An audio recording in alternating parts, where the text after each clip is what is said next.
everyone. It's back to school, and it's back to a new season of Cornell Tech at Bloomberg. Welcome back, and it's great to see you all here. Thank you for joining us today. Our guest today is VSCO co-founder and CEO Joel Flory. VSCO is an acronym for Visual Supply Company. So VSCO becomes VSCO when you say it, which I learned recently. I don't see that many teenagers in the audience. How many of you know what VSCO is and use it?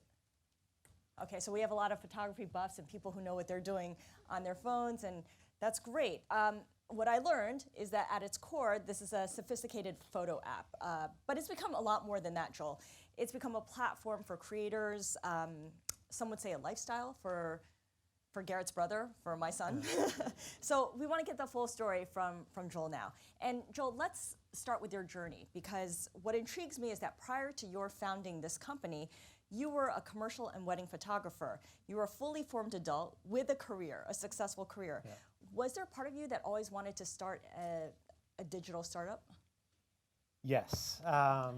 So I was always thinking about what was next. And at this point, it came around 10 years of my career as a photographer. So my wife and I actually started the business together, ran it for 10 years.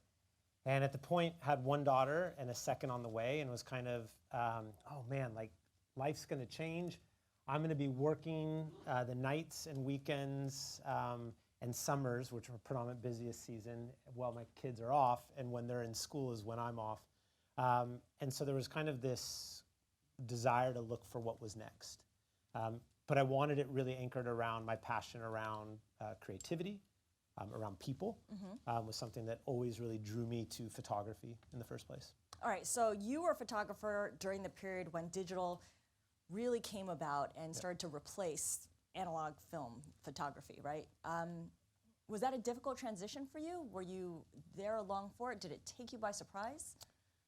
Yeah, I love adopting new technology and testing it out. First off, I hope digital never fully replaces analog in film. Do you have any analog cameras? Yeah, absolutely. Yeah. How many? Let's see, that are working, probably 3. A few more that could use a little tune-up. But I think there's something really special about film photography. We have a full dark room at our office, and something where we offer a service for employees and for the community of developing film scanners and working with it. So it's something I still love. But I definitely was that individual that was always trying out the new technology. So when digital photography came out, I was trying out new cameras, and then it was really around 2003 or so, maybe about 2 years into my career as a photographer, that I made the switch to go all digital. And once you went in, at least for work, you were all in. Yeah, yeah. Now you found your co-founder Greg because he made a website for a band that you liked, Jimmy Eat World, and you liked that website. He then made a website for your photography business, and then the two of you decide to team up and start a business. It's interesting to me that two non-technical guys who are creatives decide to form a company. Neither of you are engineers, neither of you are coders, neither of you are former investment bankers, which, I mean, a lot of our guests, right, were in banking for a couple of years and knew that they wanted to then move on and start their own company. It's not really your typical Bay Area startup story. There's not much about me or VSCO that's typical Bay Area startup story. And you know, I think for Greg and I, it was something that we always just talked about, what would we love to do? Like, if we weren't building for anyone else, if we were building for ourselves, what is it that we would do? And it was always kind of this intersection of art and technology, as well as kind of like tools and community. And so we always talked about, like, what if we built something by creators for creators? What if we built something in which the business model was never to take advantage of those that we were serving, but to actually deliver to them value and deliver it in a way that they were willing to pay us and keep paying us for something. And so we were constantly, our like email threads back, like, what about this business idea? And the one that I like got Greg to get started with VSCO was, we were going to build websites for other photographers, because he had built a website for me and a few other friends, and it really started to get a lot of inbound interest. So VSCO was born out of us trying to find a way to build websites for creatives. And through that is really where we launched a mobile app to help drive sales of a desktop product that was built to help save us time and our jobs so that we could raise money for the company. So just out of curiosity, what were some of the other businesses that didn't pass muster that you kind of toyed around with but then decided this is not going to work? From like a commercial real estate, like MLS. So I grew up in construction and had a lot of experience in that, helping people trade shifts through like text-based messaging, because I had worked in a restaurant, and the job board of like trying to trade shifts, and thought that would be interesting. There's a few others. So we were always kind of just like, but that was nothing that Greg or I were like passionate about, that I'd wake up in the morning and be like, this is something, a mission and a vision that's worth really working and spending our time doing. Yeah, obsessing your life over, right? Yeah. So was that non-technical background an obstacle or an asset, at least in the beginning? It's interesting to think, because hindsight, like in the moment, yes, two non-technical co-founders, and not only that, we had never worked in any like tech space. It wasn't like we were ex-Google or ex-Facebook, and then we had this network built in. Like, we knew other photographers and other designers, and we couldn't raise money. First, we formed the company we were going to try to, and it was like crickets. Who do we know? We don't know no one. We didn't have a network or an industry like at all. So we held a workshop for other creatives, and that was the first funding for VSCO. And then that's actually where VSCO Film was born out of, because after that we realized we need a lot more money than we made on the workshop. And so I hired two friends that we had known part-time to help build a website and start building things for VSCO. And we realized we need more money. And so that's when another person's like, I can build this tool to save you time. And that was VSCO Film. I tested it out. And instantly I was like, oh my gosh, we can sell this. 3 weeks later, 5 tweets, 1-page website. We made $250,000 in 48 hours. Selling VSCO Film. Has a 97, or did have a 97% gross margin. So it was just like money right into then like funding the company. And so for the first 2.5 years, all the way up until 43 employees, until we raised a $40 million Series A, we were profitable, had never raised money. We didn't even have our own money to invest in the business. Like, it was just, we made money and then we grew the business. And it started to become a real thing. You mentioned your first product. It was a pack of editing presets. So I'm not a photography buff. I'm no photography expert. I was a little confused by what presets mean. And I think of, when I use Instagram, a filter. Yeah. What's the difference between a preset and a filter? Yeah, so VSCO started, and it was not on a mobile device. We started with the desktop product, and if you're using Photoshop or Lightroom, you're talking about presets within those applications for editing. And so VSCO Film were a series of presets, plus some other camera raw profiles, but it's getting a little more technical on that side, so there's a lot more to it than just presets, but we called them presets. We then launched, so that was November of 2011. We launched the first mobile app that was 99 cents, paid, just editing. Did anyone here have it? Anyone? Oh, there is someone there. So it was entirely like little glimpses of what you could get in the desktop product. And so our goal was to like, hey, give you a taste of it to this great desktop product to drive sales. And it did work, but it itself just blew up. And right at the same time, sorry, I wasn't answering the question. So those are presets for Lightroom. Filters are more typical for mobile, but that wasn't what we were necessarily initially building for. And when we did then launch our own mobile, that was really focused on it, we kept the nomenclature because it was something more than just a preset. We weren't just slapping a layer on top of the image. We were doing something really technical, kind of under the hood, if you will, to really edit the image. Now, you talked about making $250,000 in sales in the first 2 days that the presets were available for Adobe Lightroom in 2011. Who are the customers who are buying it up? I mean, wedding photographers. Okay, so people like you. Yeah, people like me. Then other more designers, and I think a very specific community. Very. Is our peer group. I mean, you think about it, like it was Greg and I's peer group, and it spread, and it was a 1-page website, and we had a few people tweet it out that they loved it, and all the way up, like VSCO has been always organic, like word of mouth. People use it, they love it, they tell others, and it kind of goes back to that whole concept, like build something that people love. So it was one of those things where, had we been technical, I don't know if we would have been forced to put a product out like that in the first place. We probably would have kept heads down on this website builder. And we probably would have gone so far into it that we never would have been forced by the constraint of not having money to sell something. And so I'm very thankful for that constraint. Now, that same product is not something you offer anymore, right? We do not. That's not available. Why is that? I mean, you did so well, and obviously there's a market for it, and your peer group loved it. Yeah, I mean, obviously VSCO has evolved, and 2 years ago, just a little over 2 years ago, in 2017, we launched a paid subscription, VSCO membership. Last year, into 2018, we reached north of 2 million paid subscribers, and we're on pace to nearly double that this year. So the key word of why that's no longer available is focus. Like, we're focused on building our core business of VSCO membership. But couldn't you keep the other thing going at the same time? I mean, it's definitely something I think over time, and it's one of my biggest recommendations for anyone out there starting something or building something, is you have to make difficult decisions to stop working on things that are working or that are actually like a positive thing, because it can be distracting. You know, we only have a limited number of resources. I mean, at the time when we were under 100 employees, we needed to focus everyone at VSCO working on the subscription and the subscription offering. And so for us, that focus is what allowed for that explosive growth of the subscription.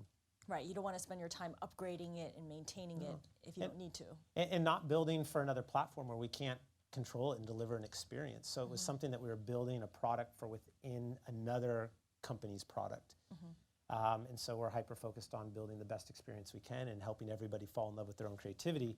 And the best way we can do that is within VSCO, and so it's focused all of our efforts in our own product. Garrett mentioned that you launched in 2011, and this was about 1 year after Instagram made its debut. When you think about timing and luck, how fortuitous was luck in your story? I mean, anyone that says, how much did it play into your success? I think anyone that doesn't say they were lucky is lying in any story if there's success. And in ours, we were absolutely at the right place at the right time. I think it was maybe Instagram played a part. I think mobile phones played the biggest part. So like the biggest insight that had us go all in on mobile photography was the iPhone 4S. Why the 4S? So it's the first time that Apple introduced kind of a upgrade to their phone without changing anything other than the camera. They doubled the megapixels. And it wasn't that camera was actually that great. It actually is probably one of the worst phones because it couldn't handle the size of the image, and it crashed all the time. And it was like, I remember the day we no longer supported that device, and every engineer on our team and a support team member was like so thankful because it was just riddled with issues. But it was that insight that Apple was going to build a device that the buying decision was going to be based upon the camera. And you knew if they were willing to do that, they obviously plan ahead. So this was a part of their product roadmap for the future. And I mean, it's indicative of today. You take a look at the iPhone 11 and the announcement, over 25% of the entire keynote was dedicated to the camera. Every billboard for any phone that's out here in New York, it's about creating photos and video. And so for us, it was that insight that we kind of went all in on mobile from that perspective. Now, of course, it's not just Apple that spends a lot of time and money and effort on perfecting its camera, because Google, there's the Google Pixel, you have a bunch of other phones from Chinese handset makers, Korean handset makers. What do you see now from the Googles, from the Apples, from the Samsungs, the Huaweis, or whatever companies are making these devices? It's nothing short of extraordinary. I mean, I think for anyone, I keep the first iPhone that I had from 2007. It's on my desk, and it's a reminder of like how far we've come in a period of time. No one took it serious. I did not take mobile photography serious in 2011, and especially really even in 2012. It was purely just like a marketing tactic to drive people to our desktop product. Today, it's phenomenal what can be created. And I'm most excited by not just providing tools for photography or even video, which is a lot of what we're doubling down on, but I think we're seeing expression, and especially with Gen Z, and we can get to that on kind of the makeup of VSCO, but like no longer are they saying I'm just a photographer or a designer, like I just make stuff. And as we talk to our community, they're looking for the freedom to express themselves however they choose. And so we're really focused on trying to provide new ways to express yourself and to create. And so I'm excited by every one of these phones and the investment that they're putting into kind of the creative side of these devices. Is there still a market for DSLR phones? Yes. Sorry, cameras. Yeah, or more like Not phones. yeah, DSLR cameras. Yes. I mean, it's definitely in decline. I mean, if the numbers don't look great if you're looking at some of these companies, but I think there'll be a market, and I think there'll be some. I mean, I just want creativity to win. So I think any company that is creating devices or tools that help people create and express themselves is a great thing.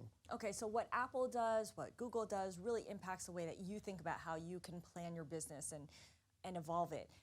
Another bit of luck, staying with this theme of luck, is Apple and Android rolled out software that allowed an app to scale its business. Yeah. And that paved the way for what you told us about, which is the subscription offering. Exactly. What kind of projections did you have initially when you first started selling filters, presets for $19.99 a year? Did you have a number in mind? Well, sort of. So in 2012, the app that we launched was 99 cents, and then in 2013 we launched in-app purchases. And from that point, we were top 5 grossing in every country in the world in photo video. Like, we did really well. And it was one of those things where we saw the recidivism around it was that, we were seeing like 2/3 of the people were buying multiple packs. Like, they weren't just buying one preset pack for 99 cents. They were coming back and buying more and buying more and buying more. And it was something that we had talked about wanting to develop a subscription. With that, though, the infrastructure wasn't there. And the team, when it was kind of this build versus buy, we only had a limited number of resources. We were saying, what could we put our effort best towards? And that was actually building the creative tools.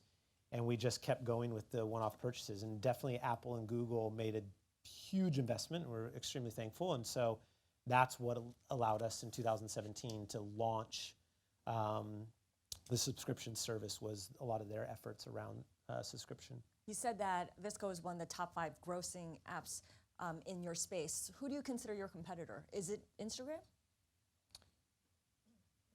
So our business model is selling a subscription to creative tools and then a community and access to a community for inspiration that helps you go out and create. As it relates to that, we're beyond leading the way. Now, I think if you were to say, like, where is anyone spending their money, where is anyone spending their time, and what is anyone using to create, I think there's a lot within the ecosystem. I think Apple and Google themselves, I think there's other social platforms.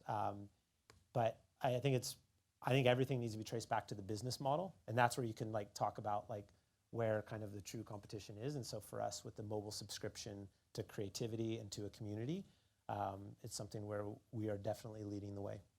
You're leading the way. Are you looking behind you and seeing other companies that have similar ideas? And that is not how we run our business. We run our business by listening to the consumer and listening to their needs and being relentless at following our mission to help everybody fall in love with their own creativity. But I think more importantly, it's that mission's in service of accomplishing our vision to create a world in which differences are celebrated. And so the whole concept behind VSCO and the community was, it's not a platform for you to share how you want the world to see you. It's not your portfolio. It's not your perfect self. It's a place where you can share how you see the world. And if we create a space, that's why we're very intentional with no public likes or comments, with follower accounts. If we can create a space where you can share how you see the world and you're recognized for that, curated and seen and given that space, it gives people from all over the world a chance to share their voice. Over 80% of VSCOs outside the US. Over 75% of VSCOs under the age of 25. And we just published a study today, Gen Z in particular, that generation under the age of 25, hyper aware of mental health and the negative impact that social media has on it. In the study we talk about, over 72% share that they have not posted a photo out of fear of what others will think about it. It's stifling their creative voice, their process, and what they want to share with the world. Complete flip side, though, is on VSCO, 86% say they don't feel pressure or anxiety.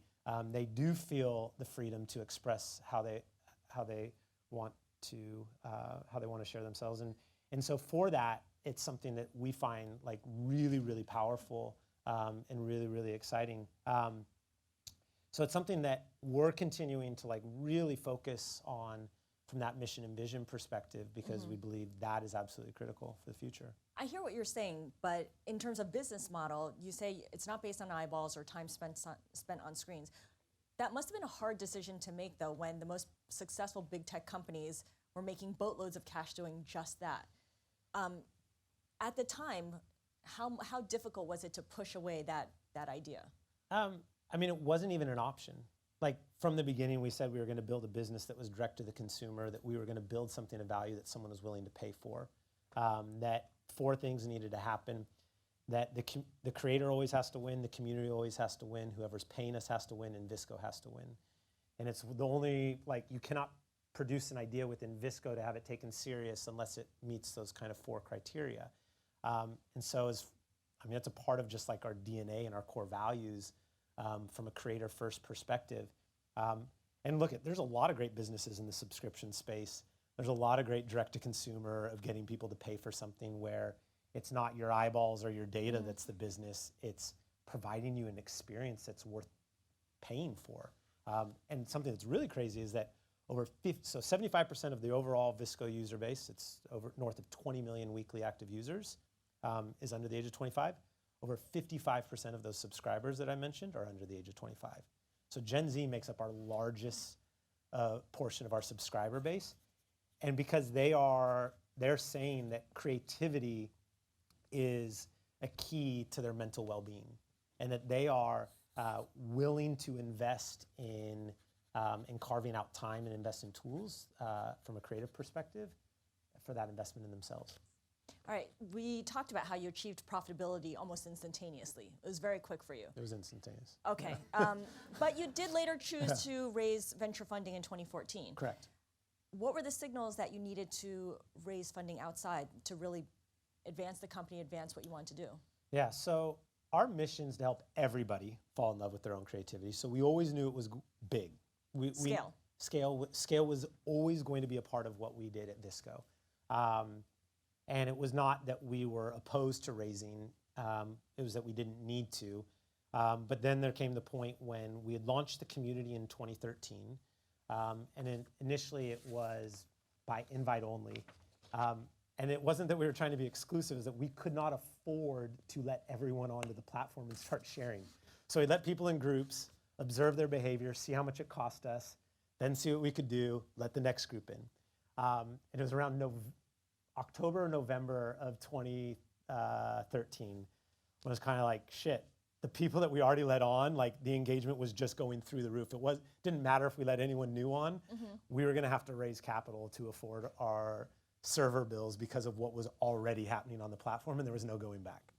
Okay, so it was out of necessity, essentially, where you were like, in order to keep this going and at the quality that we want it to be at. Yeah, but to be honest, that's like one of the greatest ways to go raise capital is like, we have too many people using our platform and we can't afford our server bills. Okay, so how did that happen? Because you were kind of ambivalent about raising outside capital. You kind of made interested investors come to you rather than go to them, Yeah. Including Excel partners. What did they say to you to convince you, like, this is the right partner for me? Yeah, so I think what you're referring to, so I've said before, at the time our office was in Emeryville, and there was a bar right around the corner called Prize Fighter. And VCs will just start, like emailing, calling all the time and be like, great, I can meet you for a drink, here's the address. Most of the time it'd be like 30 minutes later, like they'd Google where it actually was. They're like, that's so far from where I'm at on Sand Hill Road. There's no way I'm coming to Emeryville and like driving an hour and a half, 2 hours to the East Bay. Voss Natarajan at Excel, I was on the phone with him, and I was like, Prize Fighter, and he plugs in, he's like, all right, based upon Waze, I can be there in an hour and a half. Will that work? And I was like, yeah, you're like, I'll see sure. if you actually do it. Yeah, and I think something that Greg and I were looking for, and something I loved deeply about Excel was, we wanted someone that believed in us, we wanted someone that believed in our vision, and we wanted someone that believed in us to accomplish our vision. And so it was kind of those 3 criteria of checking the box for us for an investor, because it's a critical piece they're a partner in what you're doing. And Voss not only checked those boxes, but it was a level of enthusiasm that to this day has only grown. And I'm beyond thankful 5 years in, both he and Ryan Sweeney at Excel are just deeply invested in us as individuals, which I think is also rare. And I think it's something of like taking care of the entrepreneur because it's not an easy job. And so pushing us, encouraging us to take care of ourselves from a mental health perspective, but also just taking care of the consumer. Like they're definitely someone like in a board meeting, like, what do our consumers want? What do our consumers need? Like they're consistently championing that, and I've just been very thankful to have them as investors.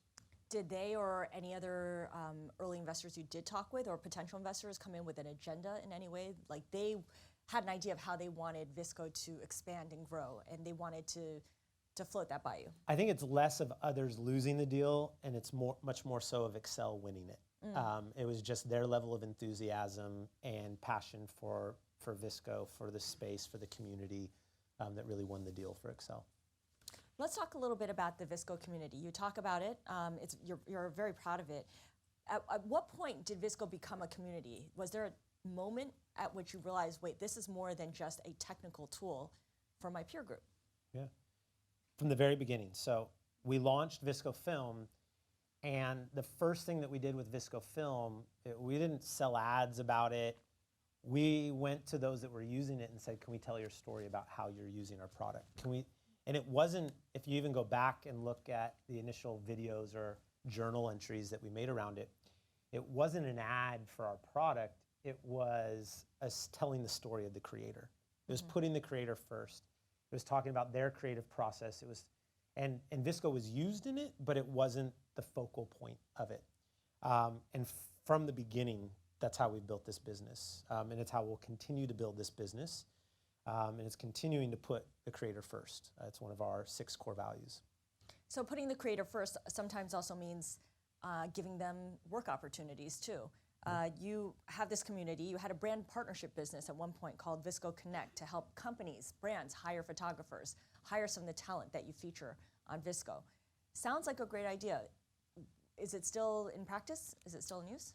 So VSCO Connect was something that we piloted and launched at the same exact time that we launched our subscription service to kind of test what was going to be the next really scalable business model for VSCO. I do believe and am passionate about helping creators find work, getting paid for their work. And it was focused around getting paid for original work and commissioning and not getting paid for past work and stock photography. But for us, back to focus and back to VSCO Film and why we're no longer working on it, like we really focused down and doubled down and focused the entire company on building our subscription service. Now, when it comes to your subscription service, you said you gave us the statistics about how a majority is under the age of 25, a majority is overseas, overwhelming majority is overseas as well. How many of them are professionals versus Gen Z teenagers? Well, so over 55% is Gen Z, and by no means, especially when talking to them, will they ever, like I mentioned, classify, like, not I'm a photographer, I'm a designer. Like, they're making stuff, they're creative, they're expressing themselves, they have a story to tell, and they're using any medium. And for the most, like digital natives, they live their entire life online and leveraging whatever access they have to whatever platform they have, whatever channel they have, whatever means of distribution of getting their story out there in an impactful way. And so it's more about building what I would say is professional quality tools that are accessible to everyone. So it's around the technology and the complexity that we're building kind of under the hood and making it easy enough to use on a mobile device to help everyone, whether or not you're taking your first photo or you're making a living off of it. But does that maybe turn off some of the professional photographers who might use your service as well? Because it is accessible to everyone. As we talk to the community, it's something where VSCO's less about, even the community itself, everything's in service of creation and everything's in service of the individual's personal creative journey. So I think for those pros, still being supported with quality creative tools finding inspiration in the community, so who they choose to follow. And there's a lot of what we build through Discover that's tailored to your preferences, to what you find inspiring. And so as you continue to build that profile and engage with the platform, who you choose to follow, this will all cater your experience, and it will be built for you. So you're talking about AI, machine learning, all that too as well? Exactly, yeah. Okay. Now, your app is popular with teenagers, with Gen Z, in part because of this feeling of authenticity that's been lost on Instagram and other social media platforms. Also the fact that a lot of parents, like myself, didn't even realize that VSCO existed up until recently. Do you worry that as your user base advances and expands, that you could lose the thing that makes it so desirable to your core user base? I don't worry, because what we're seeing is, and it's less of losing authenticity on other platforms as it is a truly safe space to share how one sees the world, and from an identity perspective. And that's not something that is kind of ephemeral. It's not something that is, you're being kind of your true self and a true expression, and it has a story to tell.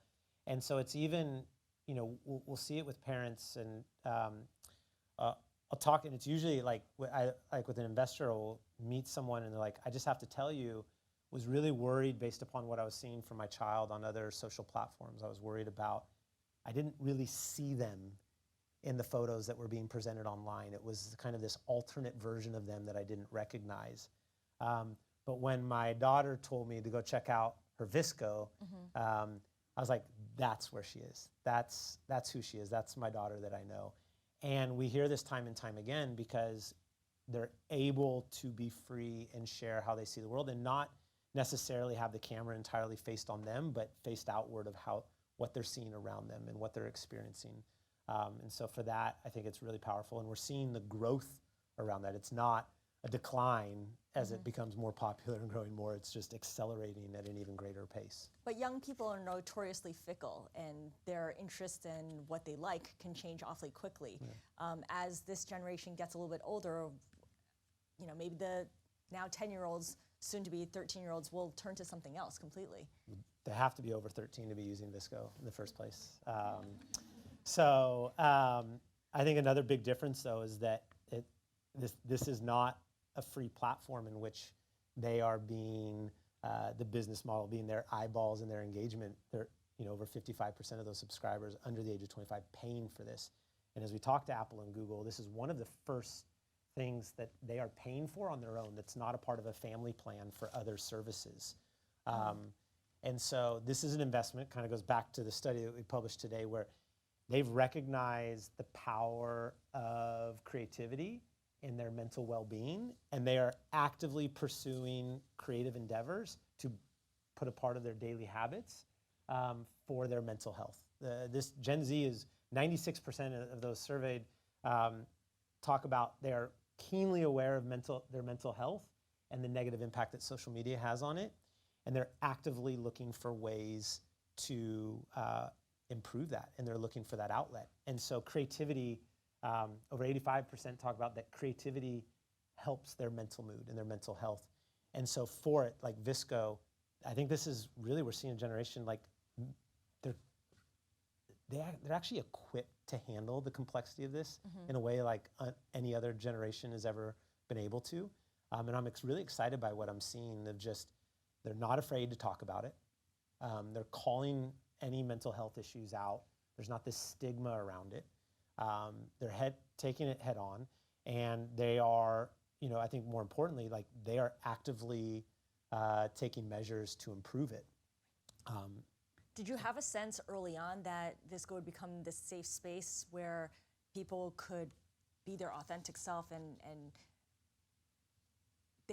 there's a place where they don't need to worry about how others see them? Or is that something that kind of developed organically over time? It was 100% intentional.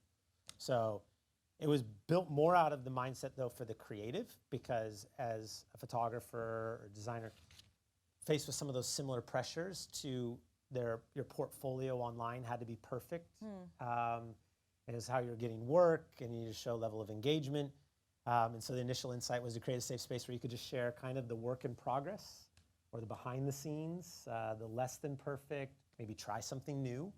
I mean, God forbid now that you try something new on any of these platforms because you have a theme and it's like, it's your style and it's your brand and it's like what you're known for. And so that was initially the premise for our community, was for other creatives. And what we quickly saw was just this like influx of teenagers being like, please, we crave something without, what we've never had Without likes judgment. or comments. We've never had a public follower count. Everything's been intentional to help foster creativity. So we have to talk about the VSCO Girl. Sure. Yeah. When did you first become aware of it? How did it come to your attention that people were hashtagging VSCO Girl? So we've seen this trend, and quite honestly, a lot of other trends on VSCO for a long time. This is not anything new. The trend itself is not a surprise. I think the difference, though, is that it is one of many within VSCO and one of many trends. I actually encourage you within VSCO to go into search and search VSCO Girl, because I think what you'll see is a much more diverse perspective of what it means to be a girl and how people identify as a VSCO girl. Now, the current social trend and from the press perspective and how big that's gotten, yeah, that's definitely a surprise. We've never seen anything from VSCO kind of on a mainstream perspective like that blow up in the way that this has. But I think it's become a meme. Oh, And it will define a generation. Like it will go down in like in the social lexicon of defining this generation, for at least a portion of it in a moment in time. I think though, what I do love about it is there's a sense of like ownership and empowerment out of it. So what if I am? And there's a level of like why VSCO itself is, why people are drawn to VSCO is that safe space to be who they are. They talk about, back to the study that we just published today, but 86% Gen Z on VSCO talk about how that they do not feel pressure to be like someone else or compare themselves to someone else. They don't feel that anxiety around being creative on VSCO. And so it's almost, that's what being the hashtag VSCO identifies with, of kind of this sense of like ownership, sense of voice of who you are. You'll see it with the profile link in so many other platforms linking back to someone's VSCO.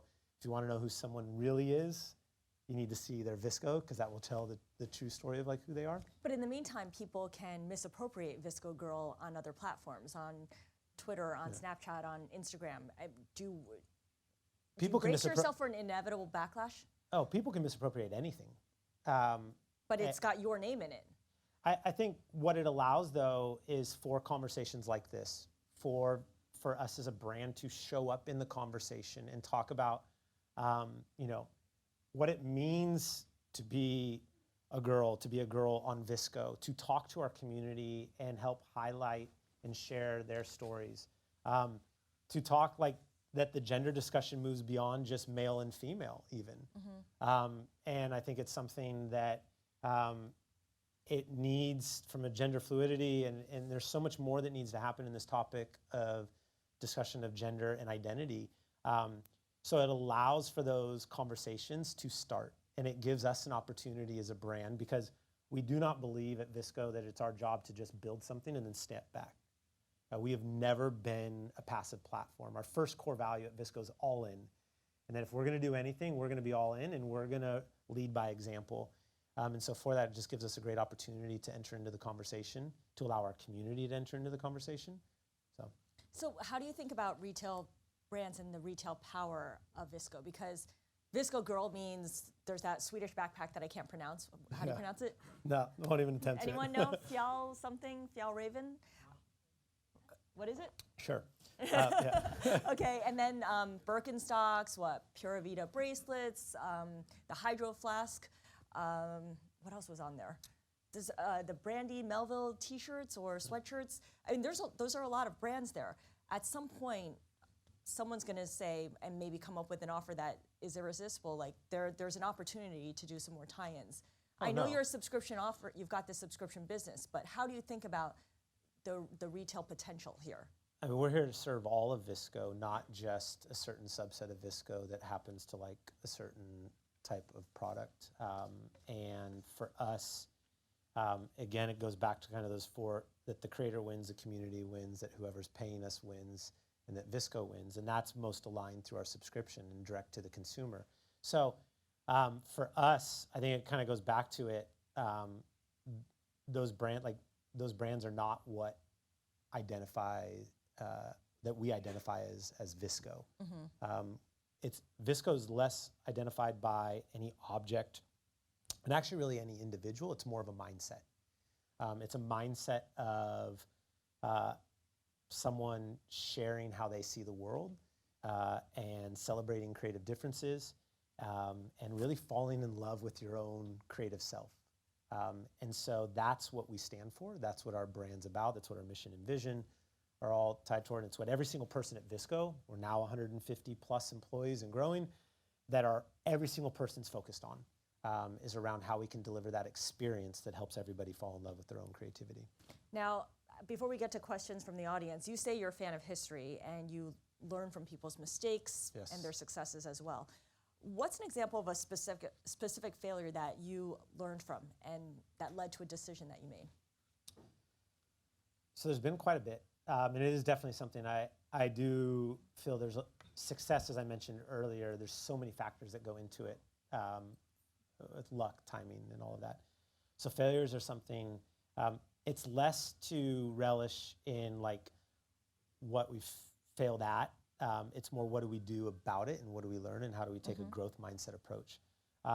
So one particular example would be at VSCO. I was hyper-focused, and Greg and I are building products that we wanted, that we ourselves would use. And I wanted keyboard shortcuts for Lightroom. And so we built a great product called VSCO Keys that's phenomenal.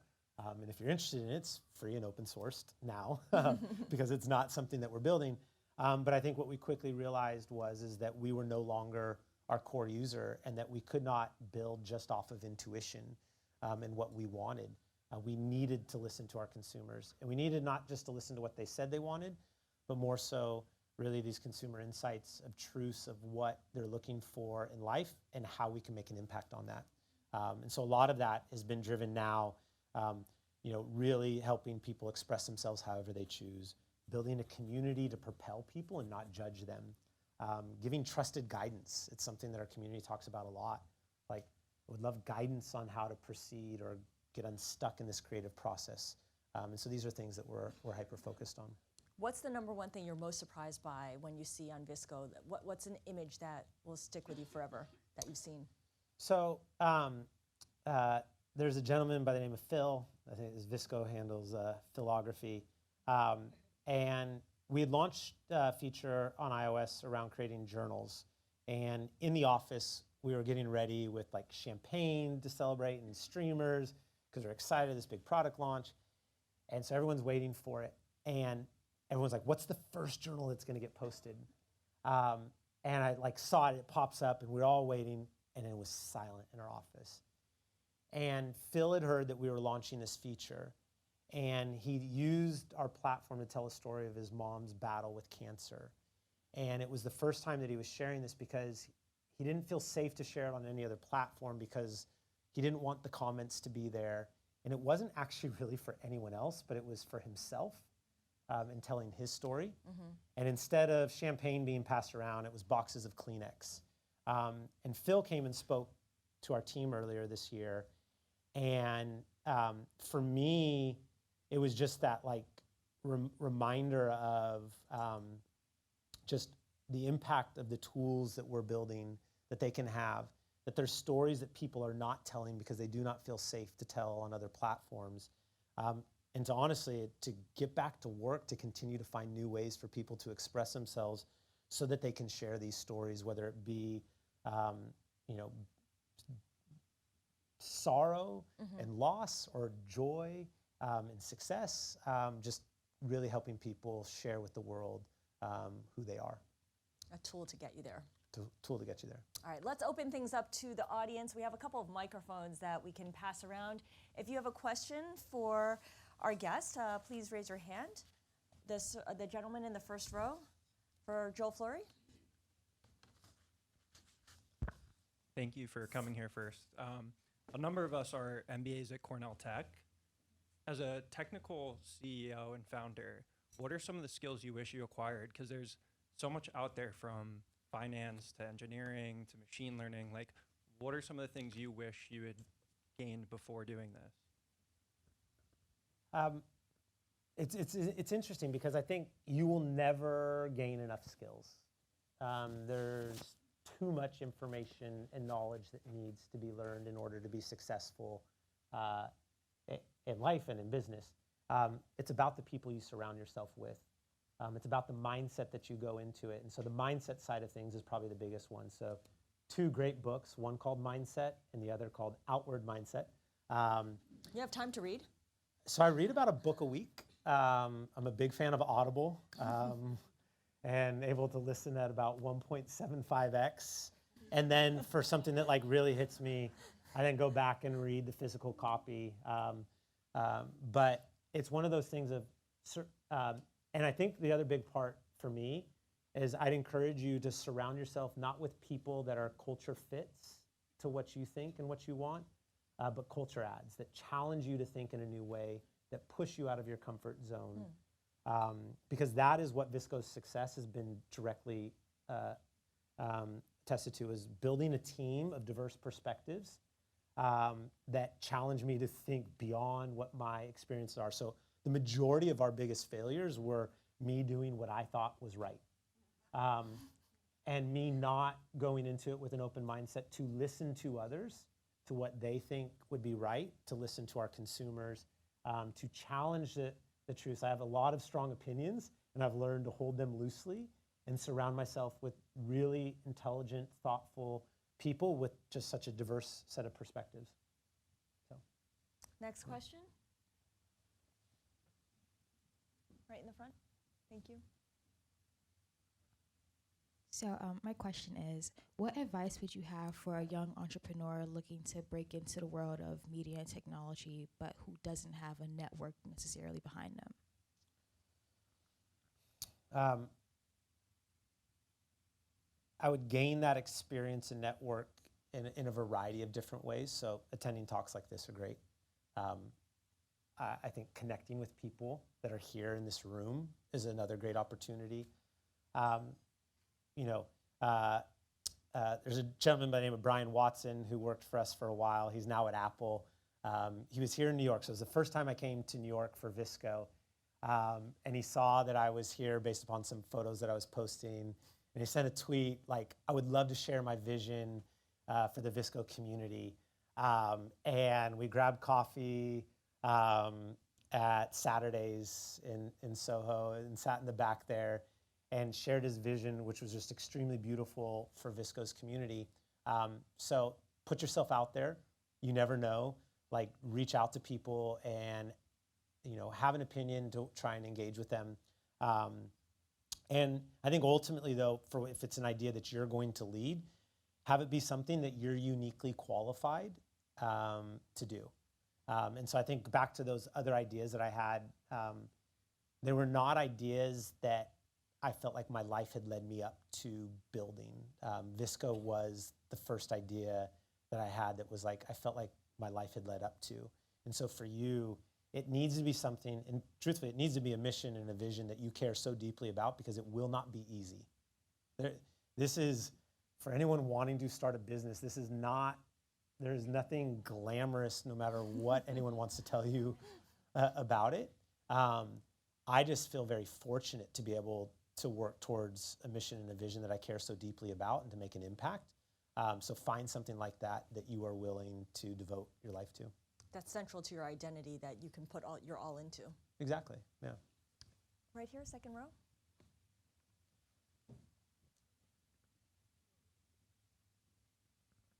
Hi, it's nice to meet you. So I have a million questions, but I'm only going to ask 2. One Okay. businessy, one good. Yeah. So you talked a little bit about like your next steps and how subscription was like that next step. What can I, as a consumer, expect next from VSCO? Is there a vision? What's the evolution look like? It's a great question. So I mentioned moving beyond just photos. So we've done a little bit within video, and video is a big push for us that will continue to roll out a lot of really exciting tools. But I think for video, it's moving beyond just even video as a creation tool or capturing video, as it is bringing together kind of all forms of creativity and putting them into a form of output that is video. So I'm inspired by and excited around design, illustration, and kind of all things creative. And actually not just siloing them specifically into these categories of creativity, just creating that kind of building kind of what's next in that area. Flip side of that is, people talk about, they start the subscription and they come to VSCO for the tools, but the number one reason they renew is because of the community. And we hear a lot around the need for a community to propel and not judge, and trusted guidance. And so these are things also that we're really hard at work on, of continuing to build more value there so that you find a sense of connection, finding those that you need on your creative journey, whatever passion it may be, to really find those meaningful connections. It's not to build this mass network and kind of broadcast following that you can then share a message to as many people as possible, but who are those few people that will help propel you in your own creative journey? So those are the two problems that we're looking to solve right now. Super excited about the video component. So then the other question, so as a photographer, what would you say your favorite subject to capture is? Just like, what do you have the most of, would you say? It really depends. So I love people like the most, just because of the connection, and I love to see the world through someone else's eyes, and so that's always sort of built VSCO, but it's also, when I was photographing, it was trying to tell a story through someone else's eyes of who I was photographing. I love food, I love travel, I love experiences and documenting them. And so I think anything kind of associated with that gives someone a sense of that maybe they could too experience that and live that moment through a photo is something that I love to do. Thank you. Yeah. In the back there? Thanks for sharing your story. So I was wondering, what's a failure that you had kind of throughout this whole journey that really was a big learning experience? And how do you kind of see when that moment comes? So, there are a lot of failures, and there's failures on a daily basis. And I think the more you're failing is the more that you're trying to innovate and push yourself.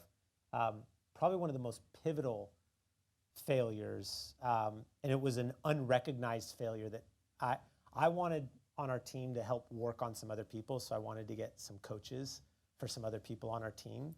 And Katie Shields, who's our VP of People, said, cool, we'll start with you. And in my mind, I'm like, no, we got this dialed in, we're doing great.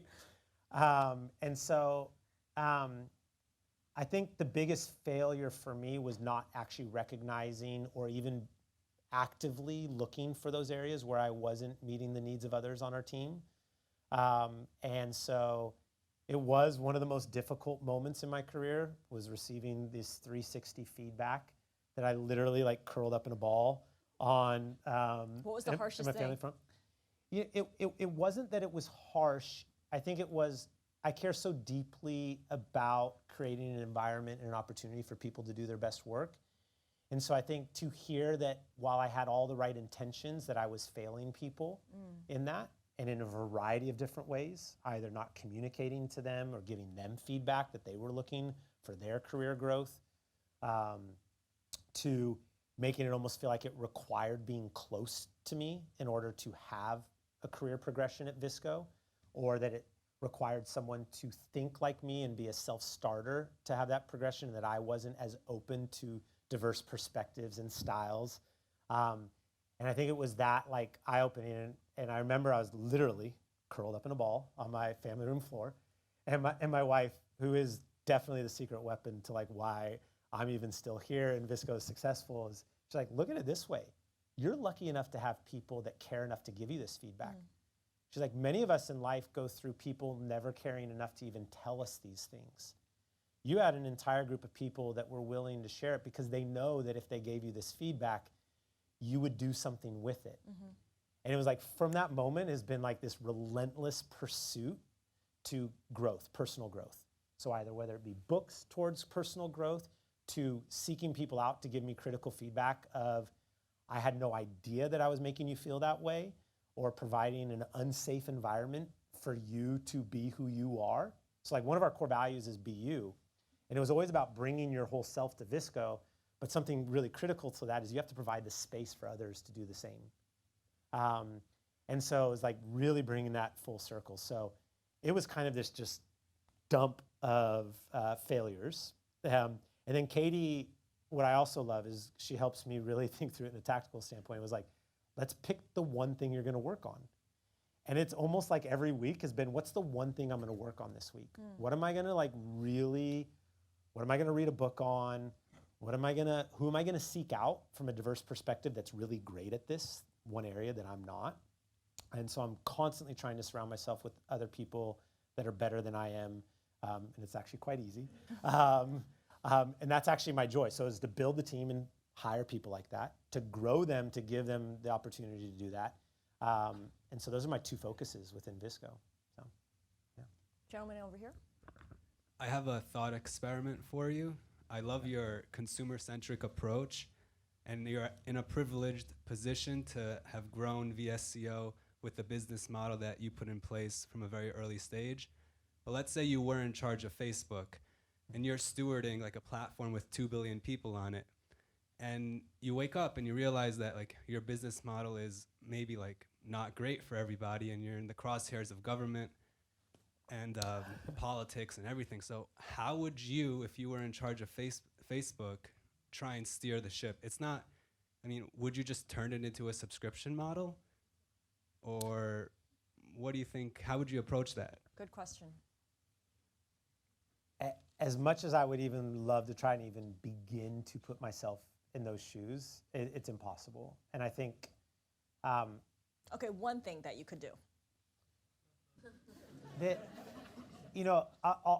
I'll drive this home because these are like the core values of what we do at VSCO. And I'm not saying that it's necessarily the solution to every problem, but there are these like 3 human truths that like Greg and I believe so deeply in, that everything that we do, we want to make true, that we want to deliver an experience that leaves someone saying, I am known, I belong, and I'm taken care of. So we set out to ensure that we had a business model that did that we created an environment and a culture within VSCO, that the values that we created within VSCO were to deliver upon those. And I'd say any ounce of effort towards that would be a step in the right direction for anyone in any business. And I think it's something that we can all choose to do even in our personal lives. And that goes back to our vision as a world in which differences are celebrated. Let one person know that you see them for who they are, for the story that they have to say, for their perspective. My mom had like one thing she wanted from me. She was an immigrant to the US, and she's like, you have to see the world through other people's eyes. If you don't, you will fail. You have to see the world through other people's eyes. And so she would take us to museums and to galleries. It was everything as a kid that was just like, she tried to help us see the world through other people's eyes. And that would be, that's actually what I would say. Like to them and to anyone else, like see the world through other people's eyes to the best that they can. Right here.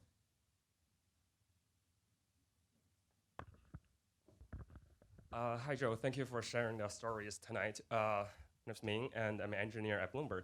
So my question is more like VSCO's part of the business is a mobile application on iPhone, and the Apple will take the pictures, and VSCO using the preset and the filters to make the photo very great. So to this extent, the Apple seems like an opportunity partner to VSCO.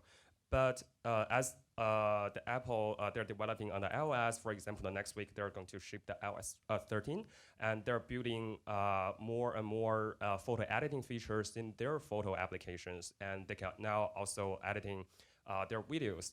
To this extent, it seems like Apple is more like a challenger for VSCO. So what do you see Apple as a challenger and also an opportunity partner? Like, is there any fear from Apple? This is my question. So for me, the technology side of things of both with Apple, Google, Huawei, Samsung, OnePlus, you name it, any OEM, they're continuing to build more tools to make creativity accessible to more people. And so for that, I think it's actually really exciting and creating just an even larger market for VSCO. And I think for VSCO, the notion of it is not, we're not just in the business of selling tools. It's not a subscription of features to creative tools. It's a member experience. It's a sense of belonging and being a part of something. And so for that, that's why we're hyper-focused on this member experience that we're delivering through VSCO, and that it's not just the tools, and it's not even just the community. It's really how we bring that together in a sense of identity and belonging within VSCO. So for Apple and all that, quite honestly, it just continues to help business. The photo video category is the fastest growing category on the App Store. It is more and more people are being equipped with devices that take amazing photos, and it's creating a sense of awareness that people want to invest in their creativity. Final question to this young lady. Hi, so I am part of Generation Z, and mental health obviously is very important, and it really resonates with us, especially as we enter careers, and that starts to be when we're talking with employers, when we're looking at our futures, that's something we want to be very relevant. I was wondering, as a CEO of a company, how do you take time for your own mental health, and how do you make sure that your employees are also able to feel comfortable asking for that and also taking care of their own mental health? You have to lead by example. And at VSCO, it's something where we offer a variety of benefits and services through mental health. We have a wellness stipend that initially used to be a stipend that was for just technology. And so it was kind of like for upgrading devices or what you're needing from it. But then we're like, people invest in, or their needs are different across the board. So people are using it for ceramics classes. And so there's a variety of different ways, but we offer a lot of just really flexible, both from a work environment, and we talk about it. We talk about it constantly, and we celebrate it. And we celebrate when someone is needing to take medical leave from a mental perspective, and there's not a taboo around it. For myself personally, I have to focus on fewer things, and one of the biggest shifts was I had to first take care of myself. If I haven't taken care of myself, I cannot take care of anyone else. I then have to take care of my family. If I haven't taken care of my family, I'm going to walk into every situation thinking about how I'm failing them or not being there and being the best dad or husband that I could be. At that point, I can then show up to be the best CEO for VSCO and take care of VSCO. And if it's not one of those three things, I delegate or say no. And just try and focus as much as possible on that. And it's difficult, but it's allowed for richer experiences in each of those three areas. So, Joe Flory, co-founder and CEO of VSCO, thank you so much. thank you.